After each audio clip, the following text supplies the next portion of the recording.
یہ اجمل رضا قادری بیان۔ یہ شاگرد جو ہے نا کسی کے بھی، میرے بھی ہیں کچھ شاگرد محفل میں، پر آج کل شاگردوں کے لیے دعا بڑی کرنی پڑتی ہے، کیونکہ وہ قول پہ عمل کم ہی کرتے ہیں، دعا ہی ہے ان کو لگ جائے تو اللہ ماشاءاللہ۔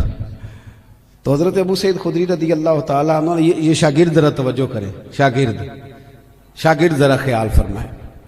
حضرت ابو سعید خدری رضی اللہ تعالیٰ عنہ فرماتے ہیں کہ مجھے بات یاد آ گئی چلتے چلتے، یہ بھی روحانی زندگی کی باتیں فرماتے ہیں۔ چلتے چلتے نا ہم سفر کر رہے تھے تو ایک جگہ رات کو پڑاؤ کیا۔ طریقہ یہ تھا اس زمانے میں سفر کرنے کا کہ جہاں آبادی ہوتی تھی لوگ اس کے بیچ سفر کرتے تھے،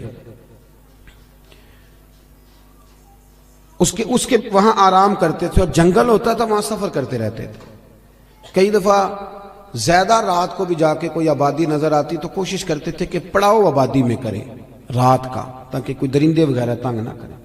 کہتے ہیں قبیلے کے پاس ایک گاؤں میں ہم نے پڑاؤ کیا تو بھوک بھی بڑی تھی، پیاس بھی بڑی تھی۔ قبیلے والوں سے کہا یار پانی پلا دو، کوئی کھانے پینے کی چیز دے دو۔ انہوں نے کہا جی آپ کو نہیں دینی، اسلام کے بڑے دشمن تھے معاذ اللہ، توجہ ہے میری بات پر، آپ کو نہیں دیں گے۔ اچھا جی نہ دی انہوں نے۔ آدھی رات کا وقت ہوا تو حضرت ابو سعید خدری کہتے میں قیادت کر رہا تھا قافلے کی، تو ایک بندہ دوڑا دوڑا آیا، کہنے لگا کوئی دم درود کر لیتے ہو؟ اب تو یہ کام بڑا آسان ہے نا، تو اس کاروبار پہ آپ کو پتہ ہے انویسٹمنٹ ہی کوئی نہیں ہوتی، نفع ہی نفع ہے، جتنا مرضی کما لے۔ کوئی دم درود کر لیتے ہو؟ تو حضرت ابو سعید خدری کہنے لگے میں نے کہا کر لیتے ہیں۔ کہنے لگے چلو، پھر ہمارے سردار کو بچھو لڑ گیا۔ یہ ایک روایت یہ حدیث بخاری میں بھی موجود ہے اپنی اصل کے لحاظ، اور باقی بھی بہت ساری کتب حدیث میں پائی جاتی ہے روایات کے الفاظ کے اختلاف کے ساتھ۔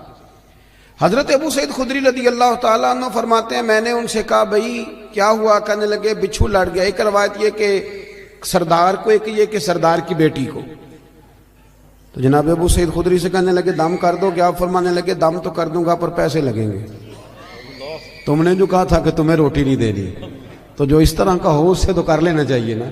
اب اس سے کوئی تقریر کے پیسے طے کرنے کی دلیل نہ پکڑ لے، نعت خواں کو پکڑ لے۔ میں جہاں بات سنا رہا ہوں اس کو وہی رہنے دینا، کیونکہ ہم اپنی مرضی کی بھی استدلال کرتے ہیں نا۔ حضرت ابو سعید خدری کہنے لگے میاں پیسے لگیں گے۔ اب بندہ جب الجھ جاتا ہے تو پھر سارے پیسے دیتا ہے۔ اب وہ الجھے ہوئے تھے، پھنسے ہوئے تھے، کیا کرتے؟ کہنے لگے جتنے مرضی لینا، ساتھ تو چلو۔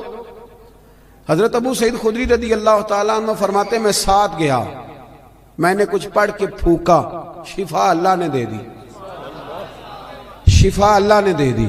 وہ کہنے لگے جی بتائیں کیا لیں گے؟ میں نے کہا پہلے میرے سارے قافلے کو روٹی کھلاؤ، اور پھر 40 بکریاں لوں گا ایک دم کرنے کی۔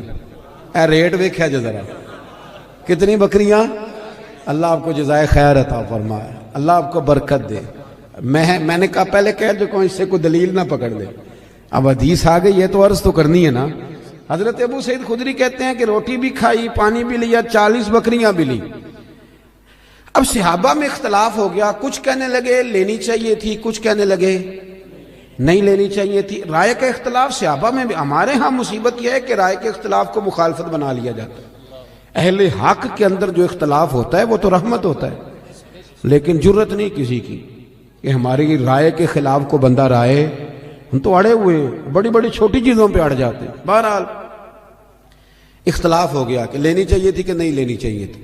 اب جب بحث ہونے لگی تو حضرت ابو سعید خدری کہنے لگے یار کیوں بحث کرتے، چپ کر کے سو جاؤ، یہ چند فرلانگ پہ مدینہ رہ گئے، سویرے اس بعد یہ نور میں داخل ہو جائیں گے، سرکار کی بارگاہ میں عرض کریں گے اگر تو حضور نے کہا نہ لینی چاہیے تھی تو پھر تو موج لگ گئی، اور اگر کہا نہیں لینی چاہیے تھی تو بکریاں واپس چھوڑ جائیں گے، کھانے کے پیسے دے جائیں گے، مسئلہ کیا ہے، سو جاؤ۔ حضرت ابو سعید خدری کہتے ہیں سویرے پہنچے حضور کی بارگاہ میں، اور جا کر کے نا تو میں نے ساری تفصیل عرض کی۔ کہتے ہیں جب میں سنا رہا تھا تو حضور مسکرا رہے تھے، اور اتنا مسکرا رہے تھے کہ دانتوں سے نور نکل نکل کے مسجد کی دیواریں روشن کر رہا تھا۔ حضور مسکرا کے سرکار فرمانے لگے ابو سعید مزہ بڑھایا تیری بات کا، بتا پڑھا کیا تھا؟ وہ جو اس کو آرام آ گیا تو پڑھا کیا تھا؟ میں نے کہا سونیا کیا پڑھنا تھا؟ آپ نے ایک دفعہ فرمایا تھا سورہ فاتحہ میں شفا ہے، تو میں نے پڑھ کے پھونک دی۔ آپ نے سکھایا تھا، بتایا تھا، پھونک دی، اللہ نے شفا دے دی۔ تو حضور فرمانے لگے سورۃ فاتحہ میں نے سکھائی تھی نا. حضور آپ نے فرمایا پھر 20 بکریاں میری 20 تمہاری, پھر آدھی میری ہے آدھی تمہاری ہے, لاؤ ادھر رکھو. حضرت تکبیر, نعرہ رسالت, نعرہ حیدری, سیدی مرشدی, سیدی مرشدی. یہ ہے روحانی زندگی کہ آپ کا قرآن کے ساتھ وابستگی ہو, دلچسپ. آپ یقین کریں میرے پاس ایک صاحب آیا, کہنے لگے گھر میں بڑی پریشانی ہے, کچھ آوازیں آتی ہیں. تو میں نے کہا سورۃ بقرہ پڑھیں. کہنے لگے ایسا تھوڑی تکلیف کرے, مجھے ایک تعویذ لکھ دیں. میں نے کہا میں اس سے زیادہ بھی تکلیف کرنے کو تیار ہوں, پر میرے لکھے تعویذ میں کیا اثر ہوگا؟ تعویذ بالکل جائزہ دینا چاہیے, پر تمہیں وہ والا تعویذ دے رہا ہوں جو رسول پاک نے عطا فرمایا. حضور نے فرمایا سورہ بقرہ پڑھو, فرمایا جن کیا شیطان بھی تمہارے گھر سے دوڑ جائے گا. پر وہ وضو کرنا پڑتا ہے نا, قرآن شریف لانا پڑتا ہے. ہم اپنی روحانی زندگی کو بالکل چھوڑ بیٹھے, بالکل. ایک حافظ جی کل میرے سامنے قرآن شریف پڑھ رہے تھے, تو میں نے ان سے پوچھا پتر کیا کر رہے ہو؟ کہنے لگے روزے قریب آ گئے.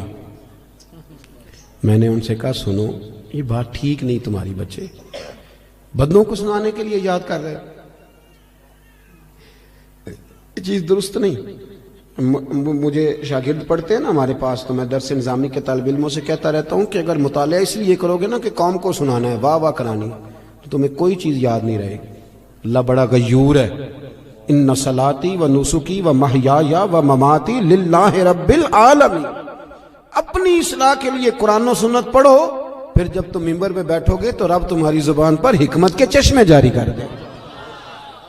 اب قرآن شریف اس لیے یاد کرنے کے لوگوں کو سنانا, چلیں یہ بھی ٹھیک ہے تراویح کے لیے, پر کچھ اتنا بھی تو پڑھے نا کہ میرا اللہ راضی ہو جائے, مجھے سکون ملے. اپنی روحانی زندگی پر محنت کریں. یہ دیکھیں کہ کتنے دن ہو گئے میں نے سنے ایک حدیث پاک,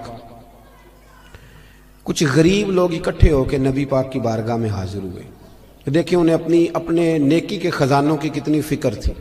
حضرت ابو ہریرہ رضی اللہ تعالیٰ عنہ کہتے ہیں انہوں نے غریبوں نے آ کے عرض کی یا رسول اللہ صلی اللہ علیہ وسلم یہ امیر تو نیکیوں میں ہم سے آگے نکل گئے. حضور نے فرمایا وہ کس طرح؟ عرض کی یا رسول اللہ وہ زکوٰۃ دیتے ہیں ہم پر فرض ہی نہیں, وہ حج کرتے ہیں ہم پر فرض ہی نہیں, وہ صدقات و خیرات کرتے ہیں ہم کر ہی نہیں سکتے, وہ تو گزر گئے آگے, اب کیا کریں؟ قربان جائیں محبوب کے سمجھانے کے طریقے. حضور نے فرمایا کان ادھر لاؤ. وہ غریب نا حضور کے چہرہ نور کے گرد حالہ بنا کے کھڑے ہو. حضور فرمانے لگے سنو کان میں بات, رات کو جب سونے لگو نا تو 33 بار سبحان اللہ پڑھا کرو, پھر 33 بار الحمدللہ پڑھا کرو, پھر 34 بار سبحان. دیکھیں آپ کو یاد, اس کا نام کیا ہے؟ تسبیح ہے سبحان. اللہ آپ کو خوش رکھے. بڑی خوشی ہوئی آپ کی زبان سے لفظ سن. کہا یہ پڑھ کے سویا کرو رات کو. امیر جتنے بھی نیک کام کریں گے نا, تمہاری اس تسبیح کی برکت سے اللہ تمہیں سب امیروں سے زیادہ اجر عطا کرے گا. مشکل کام تو نہیں, سب امیروں سے. انہیں فکر تھی کہ وہ کہیں ہم سے آگے نہ نکل جائیں روحانی دنیا میں, نیکیاں زیادہ نہ کما لیں. آج کل تو رٹا یہ بنا ہوا ہے کہ دیورانی کہتی ہے اپنے شوہر سے کہ میری جیٹھانی نے فریزر نیا لے لیا, اب میرا نہیں گزارا جب تک نیا آئے نا, فوری طور پہ مجھے جدھر سے مرضی ادھار قسطوں پہ لے آ, لیکن شریکے دے نار رل کے ٹرنا پیچھے. یہ ہماری دوڑ ہے, اس سے نقصان ہوتا ہے, اس سے اخلاقی کمزوریاں جنم لیتی ہیں, اس سے آزمائش میں. آپ یہ دیکھیں کہ وہ جو میرا پیچھے خزانہ ہے نیکیوں کا جو خزانہ ہے اس میں آج کل کیا ہے؟ میری زبان کہیں ایسا تو نہیں کہ باقی ہر جگہ چلتی ہے, صرف ذکر میں نہیں چلتی. میرا سر باقی سارے کام کرتا ہے, صرف اللہ کی بارگاہ میں صحیح نہیں. یہ غور کریں. حضرت ابو ہریرہ رضی اللہ تعالیٰ عنہ فرماتے ہیں وظیفہ پوچھ کے گئے, اور پھر وہ کچھ دنوں کے بعد واپس آئے. گئے تو بڑے مسکراتے گئے تھے, جیسے خزانہ ہاتھ لگ گیا. بڑے کچھ دنوں کے بعد واپس آئے تو بڑے پریشان تھے. حضور نے فرمایا اب کیا ہوا؟ کہ یا رسول اللہ بڑی پریشانی بن گئی. اب بھائی ہوا کیا؟ عرض کرنے لگے یا رسول اللہ وہ بات تو امیروں نے بھی سن لی ہے. ایک صحابی کہنے لگے میرا پڑوسی بڑا امیر ہے, رات وہ بھی تسبیح پڑھ رہا تھا اپنے سین میں, میں سن رہا تھا, حضور اب کیا کرتا ہے؟ تو سرکار اس بات سے راضی ہوتے تھے. حضور خوش ہوئے, مسکرائے, فرمایا اب کیا کرنا ہے؟ ذالک فضل اللہ یؤتیہ من یشاء, یہ پھر اللہ کا فضل ہے، وہ جس کو چاہے عطا کر دیتا ہے۔ میرے عزیز سمجھیں کہ وہ لوگ اور وہ ذرا سا بھی اپنے اندر ریا نہیں آنے دیتے تھے۔ حسد نیک آدمی میں بھی ہوتا ہے۔ ناراض تو نہیں ہو گئے نیک لوگ جی؟ نیک ناراض نہ ہو جائیں۔ حسد نیک آدمی میں بھی، بندہ نیک بھی ہوتا ہے اور حسد بھی، چونکہ حدیث ہے ترمذی شریف میں، حضور نے فرمایا حسد نیکیوں کو یوں کھا جاتا ہے جیسے خشک لکڑی کو آگ کھا جاتی۔ تو اس کا مطلب ہے حضور نے فرمایا بندہ حاسد بھی ہوتا ہے اور نیک بھی ہوتا ہے، اس کے ساتھ ساتھ حسد بھی چل رہا ہوتا ہے اور نیکیاں بھی۔ تو پھر نیک آدمی کو چاہیے نا حسد سے جان چھڑائے، ایسا نہ ہو کہ وہ نیکیاں کرتا جائے اور ساتھ ساتھ حسد کھاتا جائے، اس کا کوئی فائدہ۔ اپنی روحانی زندگی کہیں تکبر نہ آئے، کہیں بھی۔ اور امام کشاری تو یہاں تک فرماتے ہیں، آپ فرماتے ہیں میں نے بہت سارے جھکے ہوئے لوگ دیکھے ہیں، گردنیں جھکی ہوئی ہیں، دل میں بڑا تکبر ہے۔ آپ فرماتے ہیں میں نے بہت سارے دعائیں مانگنے والے دیکھے ہیں جو جزاک اللہ بھی برابر کہہ رہے ہیں پر اندر ان کی عداوت بھی برابر ہے۔ ایسا نہیں کریں۔ آپ یہ دیکھیں کہ کہیں ایک دیکھیں نا، ایک ہلکا یہ میرا بٹن ٹوٹ جائے نا تو ساری محفل میں میری توجہ بٹن پہ رہے گی، چاہے کوئی دیکھے بھی نہ، مجھے تو پتہ نا ٹوٹا ہوا ہے، تو میں بار بار غور کروں گا۔ ایک دھبا بھی باطن پہ لگ جائے نا، وہ جھوٹ کا ہو، وہ دغے کا ہو، وہ لالچ کا ہو، وہ حسد کا ہو، ایک بھی دھبا ہو نا، سکون نہیں آتا، آپ بے چین رہتے۔ یہ میری طرح کے کچھ لوگ ایسے ہوتے ہیں جن کو اسٹیج پہ بیٹھنے کی بیماری لگ جاتی ہے۔ اب یقین کریں میں تو کسی وقت سوچتا رہتا ہوں کہ کوئی محفل ایسی بھی تو ہونا کہ ہم بھی پیچھے بیٹھ کے سنیں، اپنا چسکا بھی تو پورا کرنا ہے۔ لیکن وہ کئی میری طرح کے لوگ بیچارے گردن اونچی کر کر کے نقیب کو دکھاتے ہیں کہ میں بھی آیا ہوں، کسی طریقے سے اعلان کاری دے میرا، میں چودھری صاحب ہوں، علاقے کا محلے کا بڑا ہوں، 2 دفعہ چیئرمین ہوا، بلا لے کسی طریقے سے۔ اس سے گھٹن آئے گی آپ کے مزاج۔ بات زیادہ نہیں کرنی، سمیٹنے کی طرف آ رہا ہوں۔ سید احمد کبیر رفاعی اعلیٰ حضرت بریلوی رحمۃ اللہ علیہ نے بڑی کھل کے تعریف کی ہے اس درویش کی، اور یہ وہ کامیاب ترین لوگ ہیں جن کا عشق حضور کی بارگاہ میں مقبول ہو گیا۔ دروازے رسول پہ حاضر ہوتے تھے تو اللہ کے محبوب کروے انور سے اپنا بازو باہر نکال کے ہاتھ ملایا کرتے۔ حضرت سید احمد کبیر رفاعی رحمۃ اللہ تعالی علیہ فرماتے ہیں کہ کسی نے کہا حضرت اتنا اونچا مقام کیسے مل گیا؟ تو آپ فرمانے لگے لوگ مجھے مفتی بھی کہتے تھے، عالم بھی کہتے تھے، کچھ لوگ میرے مرید بھی تھے، لیکن فرماتے ہیں میں نے ساری زندگی سب سے گناہگار مسلمان کو بھی اپنے سے افضل ہی سمجھا۔ کیوں؟ آپ دلیل دیتے تھے، فرماتے تھے جب اللہ نے کہہ دیا کن تم خیر امت اور تم بہترین ہو میرے نبی کا کلمہ پڑھنے والوں، تو فرمایا میں نے ہر صحیح العقیدہ کو، کلمہ گو کو اپنے سے افضل ہی سمجھا۔ یہ تھوڑا کرنا پڑتا ہے، ورنہ تو آپ ایک چکر میں پڑ جائیں گے، آپ کے لیے مصیبت کھڑی ہو جائے گی، ورنہ تو آپ اپنا لیول خراب کر بیٹھیں گے، آپ کا کسی سے پیار ہی نہیں رہے گا۔ آپ بلندی پہ ہوں گے، آپ کو کوئی نعرہ لگا کے ہاتھ چوم کے پیار کرے گا تو آپ کر پائیں گے، ورنہ رہ جائیں گے آپ بیچ میں۔ سید احمد کبیر رفاعی فرماتے ہیں کہ میں ایک دفعہ گزر رہا تھا ایک کھیت کے بیچ میں، درمیان میں منڈیر تھی چھوٹی سی، کیا کہتے پنجابی چ وٹ جی، آپ کا نہیں مجھے پتا، میں تو پینڈو ہوں۔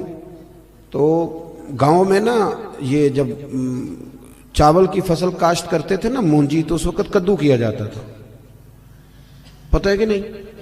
چلو جنہوں نے پتہ ہے وہ تو ہاں نہ کرو نا۔ وہ کدو کا مطلب یہ ہوتا تھا کہ وہ ساری فصل بھر دیتے تھے پانی سے، اچھے طریقے سے بھر دی جاتی تھی، وہ بڑی نرم، چونکہ چنے کی فصل کا بیج نہیں لگتا، اس کا پودا لگتا ہے، پہلے وہ الگ جگہ لگایا جاتا ہے، پھر اس کو وہاں سے لا کے یہاں بویا جاتا ہے، ایک پوری ترتیب ہے، پنیری اس کو کہتے ہیں۔ اور بھی کچھ عقیدہ سی تسی مینوں یاد، لاب، دیکھیں قاری صاحب کو پتہ ہے ہاں جی، لاب ہے نا جی، اللہ تعالیٰ جزائے خیر دے، بہت ساری برکت دے قاری صاحب کو، آپ سب حضرات کو۔ تو وہ اس طرح سمجھ لیں کہ فرماتے ہیں میں وٹ سے منڈیر سے گزر رہا تھا، ادھر بھی پانی تھا ادھر بھی پانی تھا۔ سید صاحب کہتے ہیں جب میں گزر رہا تھا تو سامنے سے کتا آ گیا، اب کتا بھی کھڑا ہے گزرنے کو، میں بھی کھڑا ہوں، اب جو ہے وہ ٹائم تھوڑا ہے، میں نے عصر کی نماز پڑھنی تھی، اب وہاں سے 2 بندے نہیں گزر سکتے، ایک ہی گزر سکتا ہے۔ فرماتے ہیں وہ بھی کھڑا میں بھی کھڑا۔ کتا اگر نسلی اصلی ہو تو اللہ والوں کا ادب کرتا ہے، آپ کو پتہ ہے نا صحابہ کہف کے کتے کا، تو وہ بھی کھڑا ہو گیا. تو کہتے ہیں میں بھی کھڑا ہو گیا. اب وہ میری طرف دیکھ رہا ہے کہ میں ہٹوں اور میں اس کی طرف دیکھ رہا ہوں کہ وہ ہٹے. اب بات جب لمبی ہو گئی تو سید صاحب فرماتے ہیں میں نے دعا کی, میں نے کہا مالک اسے زبان ہی دے دے, میں کو بات ہی کر لوں. تو اللہ بڑا کریم ہے, دعائیں مقبول فرماتا ہے. کہتے ہیں کتے کو اللہ نے زبان دے دی. تو میں نے اسے کہا یار ذرا ہٹ جا, میں نے جانا ہے. تو کہنے لگا شاہ جی آپ ہٹ جائیں, میں نے بھی تو جانا ہے نا, میں نے بھی تو جانا ہے. تو کہتے ہیں میں نے اسے کہا یار میری سن بات, میں نے پڑھنی ہے عصر کی نماز, میں ہوں شریعت کا مکلف, میں پابند ہوں, تو پابند نہیں دین کا, مکلف نہیں, تیرے اوپر فرض نہیں, میرے اوپر نماز فرض ہے. اگر میں کھیت میں اتروں گا تو کپڑے میرے آلودہ ہو جائیں گے اور مجھے غسل کرنا پڑے گا, وضو تو لیٹ ہو جاؤں گا. تو چونکہ مکلف نہیں, تو اتر جا. تو کہتے ہیں اس نے مجھے بڑی عجیب بات کر دی. کہنے لگا شاہ جی کھیت میں اترنے سے تو آپ کے کپڑے آلودہ ہوں گے, پر مجھے کتا اور حقیر سمجھ کر اگر آپ نے کھیت میں اتارا تو آپ کا دل آلودہ ہو جائے گا اور کپڑے تو دھل جائیں گے. وہ کیا کہا تھا درویش نے؟ بابا صاحب کہنے لگے راتی جاگیں تے شیخ صدا میں, راتی جاگ دے کتے تیتھوں اتے, مالک دا در مول نہ چھڑ دے, پاویں مارو 100 جتے تیتھوں اتے, ایک برکی دا قدر پچھانن, پاویں مالک ہون ستے تیتھوں اتے. اٹھ بلیا چل یار منا لے, نہیں تے بازی لے گئے نہیں کتے. اٹھ بلیا چل یار منا لے, نہیں تے بازی لے گئے. سید صاحب فرماتے ہیں میں چھلانگ لگا کے اتر گیا کھیت میں, کپڑے آلودہ ہو گئے, میں نے دھوئے, نئے سرے سے وضو کیا, کپڑے بدلے, لیکن میرا دل بڑا ٹھنڈا رہا کہ میں نے حقیر نہیں جانا اللہ کی. تھوڑی سی نا اپنی روحانی زندگی پر بھی توجہ دیں, تھوڑی سی تیاری کریں, ہم نے جانا ہے قبر میں. لوگ نا حضرت عبداللہ ابن مبارک رحمۃ اللہ علیہ کے آخری وقت آیا تو اماں بھی رو رہی تھی, بچے بھی رو رہے تھے, بیوی بھی رو رہی تھی. تو بیوی سے کہنے لگے کیوں روتی ہو؟ تو کہنے لگی تو میرا سرتاج ہے, تو ہے تو میں بادشاہ ہوں, تیرے بعد کون پوچھے گا؟ میں اماں تم کیوں روتی ہے؟ تو ماں کہنے لگی بیٹے تو اور بھی ہیں, پر تو فرما بردار پتر تھا, تیرے بعد کون پوچھے گا؟ بچوں سے پوچھا تم کیوں رو رہے ہو؟ کہنے لگے ابا جس طرح بیاہ کرتا ہے دوسرا تو کوئی نہیں نہ کرتا, تیرے بعد کون پوچھے گا؟ تو حضرت عبداللہ ابن مبارک کہنے لگے اوہو میں سمجھ رہا تھا مجھے رو رہے ہو, تم تو اپنی ضرورتوں کو رو رہے ہو, مجھے کہاں رو رہے ہو؟ اور میں رو رہا ہوں کہ میں نے آگے کیا لے کے جانا. ہماری باقی وزاداری ٹھیک ہے, اب کہاں وہ لوگ ملتے ہیں جن کے کپڑوں پہ پابند لگے. اب غریب آدمی بھی اچھے کپڑے پہنتا ہے, ہفتے میں 2 دفعہ گوشت کھاتا ہے, اب کوئی ایسا مسئلہ نہیں رہا. لیکن وہ جو ہماری روحانی زندگی تھی نا, لیکن نا مشکات شریف میں حدیث ہے, اللہ کے رسول صلی اللہ علیہ وسلم نے فرمایا اپنے گھروں میں مسجد بناؤ, یعنی گھر میں ایک حصہ مخصوص کرو نماز کے لیے. اور حدیث کے اگلے لفظ یہ ہیں کہ گھر کو قبرستان نہ بنا لیں. اس کا مطلب ہے کہ گھر زندہ ان لوگوں کا ہے جو گھر میں رہتے ہوں اور نفل پڑھتے ہوں, باقی تو گھر مردہ ہے, جتنے مرضی لوگ بستے ہوں. ایک لائن ہے صوفیاء کی پوری, حضرت فضیل بن عیاض سے لے کر ابراہیم بن ادم تک, ایک لائن پوری جو کہتے ہیں ویسے ہی گزر رہے تھے تو کسی گھر سے کوئی آیت سنی تو ہمارے اندر تبدیلی آ گئی, کسی گھر سے کسی کے پڑھنے کی آواز سنی تو تبدیلی آ گئی, بدل گئے, چھوڑ دیے گناہ. اب تو گھروں سے قرآن سننے کی آواز آتی نہیں, اب نہیں آواز آتی. دیکھو لوگ نفسیاتی مسائل کا بہت زیادہ شکار ہو گئے, ڈپریشن ہے, ٹینشن ہے, آوازاری ہے, لڑائی ہے. اس کی وجہ یہ ہے کہ اپنی عقل کی کھوپڑی سے سارا کچھ ٹھیک کرنا چاہتے ہیں. عقل محدود ہے, آپ کدھر تک بھاگیں گے اس کو لے کے؟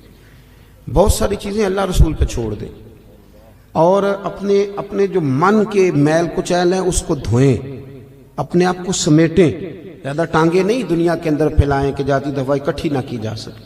اپنی زندگی میں کچھ چیزوں کو محدود کریں, بچا کے سارا کو چھڑا کے سب سے. مصلی لے کے نا بغل میں چھپا کے تھوڑا الگ سے بیٹھے, ایک تسبیح, ایک پانی کا پیالہ, ایک مصلی, پانی کا پیالہ ڈھکا ہوا, بند کریں یہ موبائل شبائل, تھوڑی دیر تنہا بیٹھے مصلی میں. صلاح الدین ایوبی بڑے پریشان رات کو رو رہے تھے, بڑے پریشان تھے. ایک بزرگ سے ملاقات ہوئی, انہوں نے کہا کیوں روتے ہو؟ کہنے لگے حضرت جی جنگ لڑنی ہے عیسائیوں سے. صلاح الدین ایوبی کے والد حضور غوث پاک کے مرید ہیں, صلاح الدین کہتے ہیں میں 10 سال کا تھا جب میرے ابا جی مجھے غوث پاک کی بارگاہ میں لے کے گئے. انہوں نے میرے لیے دعا کی تھی. 70,000 فوج جو صلاح الدین ایوبی کے ساتھ لڑی وہ ساری غوث پاک کے مریدوں کی تھی. خوش نہیں ہوئے آپ بات سن کے؟ ہاں جی، یہ صوفیاء کے ماننے والے جہاد کر سکتے ہیں اور انہوں نے جہاد کیا ہے. یہی لوگ اور یہی چراغ جلے گا تو روشنی ہوگی. بہرحال صلاح الدین ایوبی بزرگ سے کہنے لگے کہ پہلے ہی بڑی کمزوری ہے مسلمانوں کے پاس، اسلحہ کوئی نہیں، اور ابھی مجھے خبر ملی ہے کہ عیسائیوں کا ایک بحری بیڑا اسلحے سے بھرا ہوا بحری جہاز آ رہا ہے، تو وہ بھی اگر اسلحہ شامل ہو گیا تو بڑا مسئلہ بن جائے. تو میں بڑا پریشان ہوں، بزرگوں دعا کرنا. بابا جی کہنے لگے چل عشاء کے بعد تو بھی دعا کر، میں بھی کروں گا.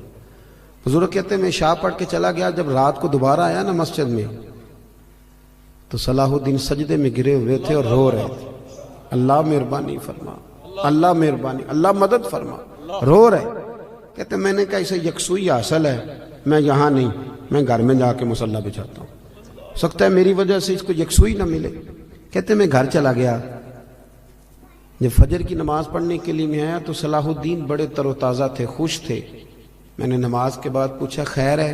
کہنے لگے حضور میرے رب کریم نے بڑا فضل کیا، وہ ان کا بحری بیڑا دریا میں غرق ہو گیا، ابھی اطلاع ملی ہے ابھی. بزرگ کہتے ہیں اس کی بات سنی تو مجھے وجد ہو گیا. میں نے کہا صلاح الدین وہ دریا میں غرق نہیں ہوا، تیرے آنسوؤں میں غرق ہو گیا.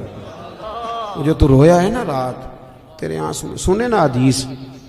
حضور نے فرمایا اگر تو اللہ کے خوف سے رو پڑے اور صرف اتنا آنسو جتنا مچھر کا پار ہوتا ہے اگر اتنا بھی تیری آنکھ سے نکل گیا تو تیرا دوزخ میں جانا اتنا ہی مشکل ہوگا جتنا بھینس کے تھنوں سے نکلے ہوئے دودھ کا دوبارہ تھنوں میں جانا مشکل ہوتا.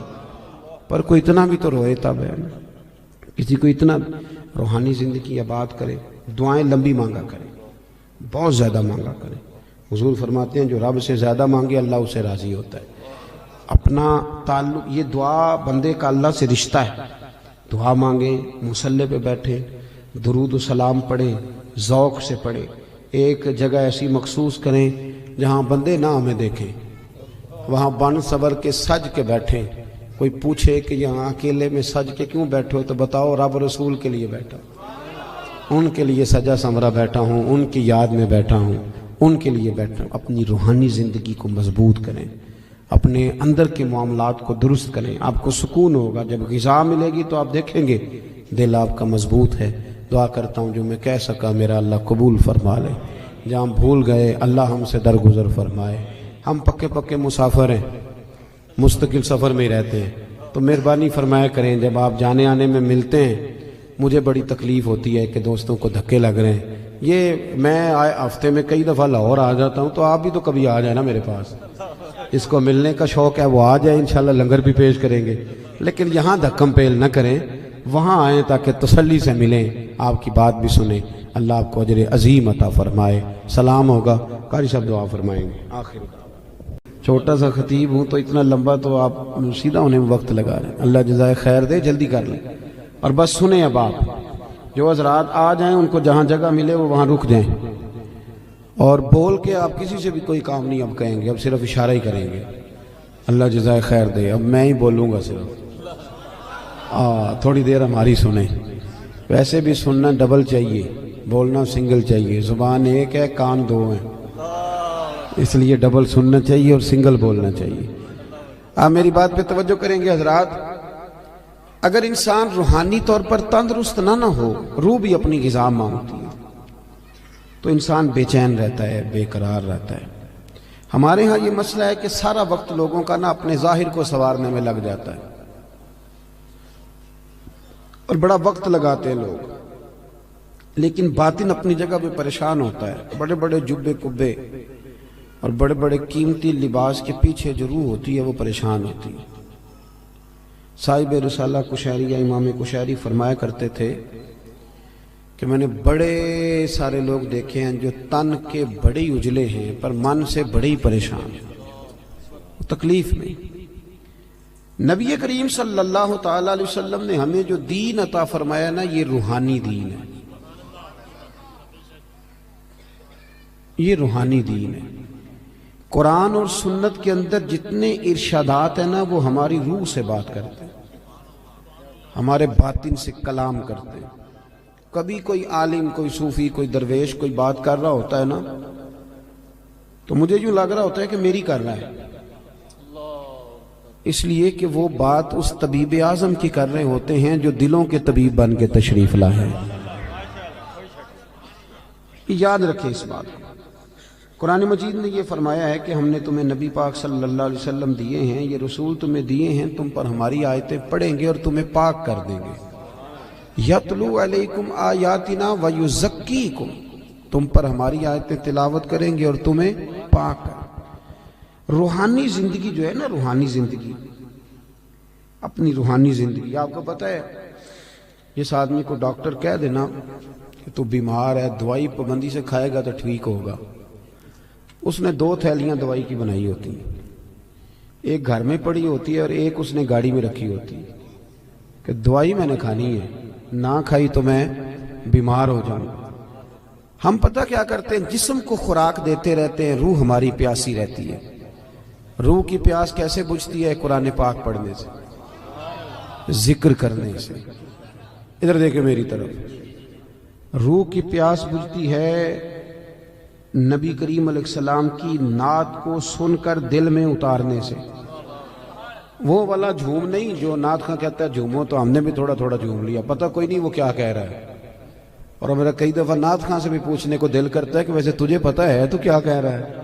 اسے بھی نہیں پتہ ہوتا الا ماشاءاللہ، وہ بھی کہتا جا رہا ہے اور جھومنے والے بھی۔ چلے یہ جھومنا بھی خالی نہیں، نفع والا ہی ہے، پر یہ ہے کہ وہ روح میں اتر جاتی ہے نا جب نعت شریف روح میں، پھر وہ دل سے باتیں کرتی ہے۔ یہ صوفیاء کو سرکار کی زیارت ہوتی تھی بڑی زیادہ، تو آج کل بہت سارے لوگ اس پر بھی اعتراض کرتے ہیں، وہ کہتے ہیں جی اتنی زیارت کیسے ہوتی تھی؟ تو میں کہتا ہوں یار بڑی سادی سی بات ہے، جو آدمی گاڑی چلاتا ہے رات کو خواب میں بھی گاڑی چلاتا ہے، یہ بات آپ کی عقل میں آتی ہے کہ نہیں آتی؟ جو آدمی دن کے وقت گاڑی چلاتا ہے رات کو بھی گاڑی چلاتا ہے، تو جو دن میں تکے کھانے نکلتا ہے خواب میں کئی دفعہ تکے ہی کھا رہا ہوتا ہے۔ آپ میری بات کو سمجھ لیں، پکی سچی بات ہے۔ جو سارا دن محبوب کو پڑھتے ہیں، محبوب کو سنتے ہیں، محبوب کو بیان کرتے ہیں، وہ رات کو بھی محبوب کی گلیوں میں ہی رہتے ہیں۔ یہ سادی سی بات ہے، اب آپ کی پتہ نہیں کیوں عقل میں نہیں آتی، یہ موٹی سی بات ہے۔ چرخہ جو بی بی دن کو چلاتی تھی، اگر اسے چرخہ نظر آ سکتا ہے تو امام سیوطی سارا دن حضور کی حدیثیں لکھتے تھے تو رات کو سرکار کی زیارت بھی کر لیتے تھے۔ ہماری جب روحانی زندگی مضبوط ہوتی ہے نا تو پھر ایک کام اور ہوتا ہے۔ قرآن مجید نے کہا کہ وَالْآخِرَةُ خَيْرٌ وَأَبْقَىٰ، آخرت تمہارے لیے بہتر بھی ہے اور باقی رہنے والی بھی۔ روحانی زندگی کا تعلق انسان کی آخرت کے ساتھ ہوتا ہے، وہ پھر تھوڑے تھوڑے کام نا آخرت کے لیے بھی کرنے شروع کر دیتا ہے، یہ بھی اس کی روحانی زندگی کا حصہ ہوتا ہے۔ ورنہ تمہارے بہت سارے دینی کاموں میں بھی دنیا شامل ہوتی ہے، بہت سارے دینی کاموں میں۔ اور ہمارے صوفیاء نے ایک اور بات بھی لکھی ہے، فرماتے ہیں اگر آپ کی بہت شہرت ہونے لگ جائے